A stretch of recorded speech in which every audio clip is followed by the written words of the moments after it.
Lorsque la lumière primordiale peut enfin se propager sans entrave, l'univers n'a que 380 000 ans.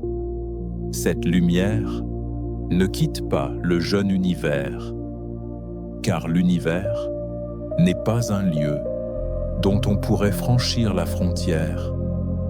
Elle voyage à l'intérieur même de l'espace, un espace devenu transparent. Autour d'elle, aucune étoile, aucune galaxie, aucune planète. Après l'immense éclat des premiers temps, commence alors une longue période obscure. Les astronomes la nomment les âges sombres de l'univers. Pourtant, cette obscurité n'est pas vide. L'espace contient principalement de l'hydrogène et de l'hélium, et la matière n'y est pas répartie de manière parfaitement uniforme.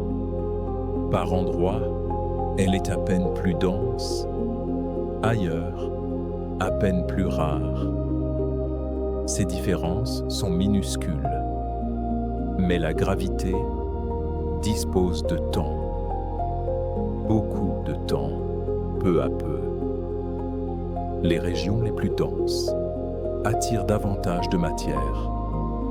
Le gaz s'y rassemble. Les premières structures commencent à se dessiner, comme une trame immense, encore invisible. Le futur réseau cosmique prend lentement forme. Puis, après quelques centaines de millions d'années, dans les régions où le gaz s'est suffisamment concentré, la première génération d'étoiles s'allume. L'univers connaît alors une seconde aurore. Ces premières étoiles ne ressemblent sans doute pas tout à fait aux nôtres, formées presque uniquement d'hydrogène et d'hélium. Elles sont probablement très massives, très chaudes, et leur existence est brève. Leur lumière ultraviolette transforme peu à peu le gaz qui les entoure. Elle arrache de nouveau les électrons aux atomes d'hydrogène autour des premières étoiles et des premières galaxies. De vastes bulles de gaz ionisé apparaissent. Elles grandissent, puis se rejoignent. Cette époque porte un nom, la réionisation. L'univers ne change pas seulement d'apparence. La matière qui remplit l'espace change elle aussi d'état. Durant cette lente transformation, la lumière primordiale poursuit sa route. La plupart de ces photons voyagent presque sans obstacle. Au cours des milliards d'années qui suivent, sous l'effet de la gravité, la matière se rassemble peu à peu. Des galaxies prennent forme, puis des groupes de galaxies et d'immenses amas. Toute cette matière courbe très légèrement l'espace autour d'elle. Lorsque les photons anciens passent à proximité de ces grandes structures, leur trajectoire se dévie imperceptiblement. Ce phénomène s'appelle la lentille gravitationnelle.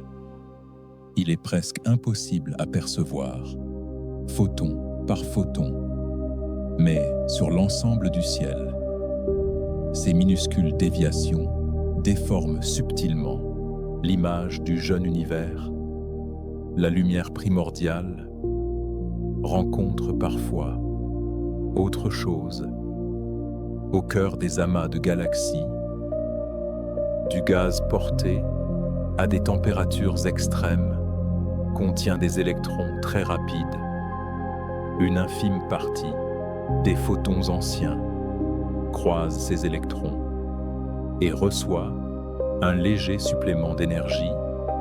Cette modification est minuscule, mais elle permet aujourd'hui aux astronomes de repérer des amas de galaxies extrêmement lointains.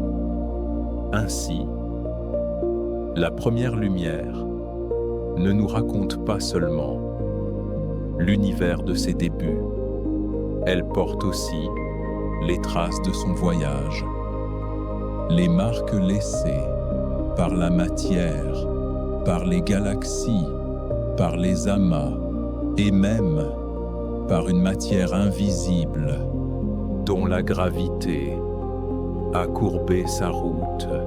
Bien plus tard, une galaxie spirale prend forme. Dans l'un de ses bras, une étoile ordinaire apparaît. Autour d'elle naît un système de planètes, et sur l'une de ces planètes, des êtres finissent par lever les yeux vers le ciel. Ils ignorent encore qu'une lumière plus ancienne que toutes les étoiles arrive jusqu'à eux depuis toutes les directions. Cette lumière n'est donc pas seulement un vestige, elle est à la fois un portrait du jeune univers et la mémoire de tout ce qu'elle a traversé.